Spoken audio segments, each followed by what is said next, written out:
You've been intrusive into people's personal lives. You're confused. You think I'm on trial. These people are on trial for trying to steal an election in 2020. I'm not on trial, no matter how hard you try to put me on trial. So let's be clear, because you lied in this. Let me tell you which one you lied in. Right here.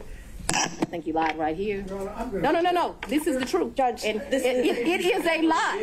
It is a lie. I don't need anybody to foot my bills. The only man who's ever foot my bills completely is my daddy.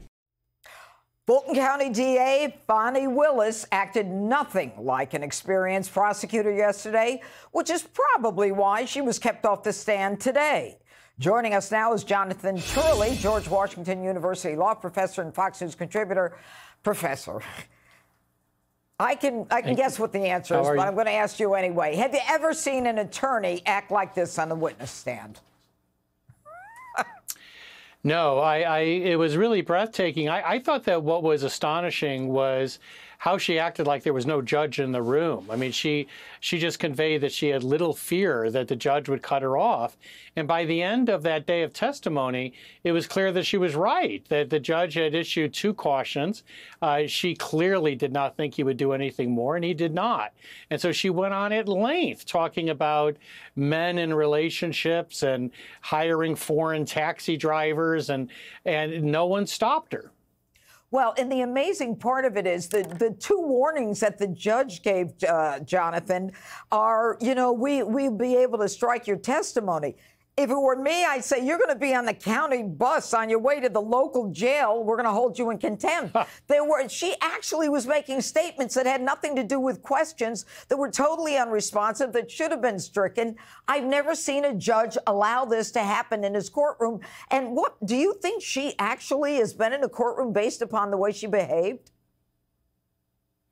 Well, I don't know why I don't get judges like this, because, all the judges I get actually really keep you to their orders, and would be on me like ugly on moose if I tried to do any of this stuff.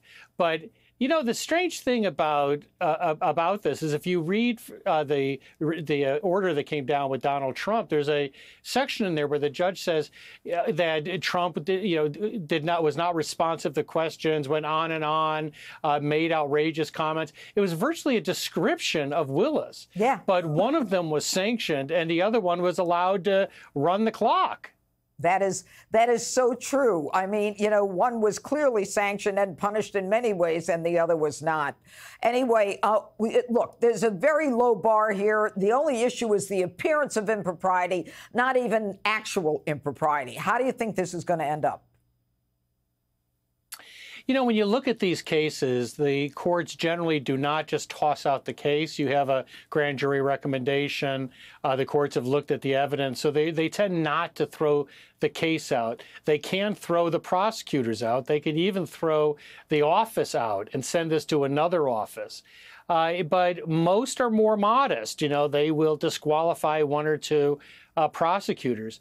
They've put this judge in a really bad position, because the testimony of Willis and Wade were really unbelievable at points. Yeah.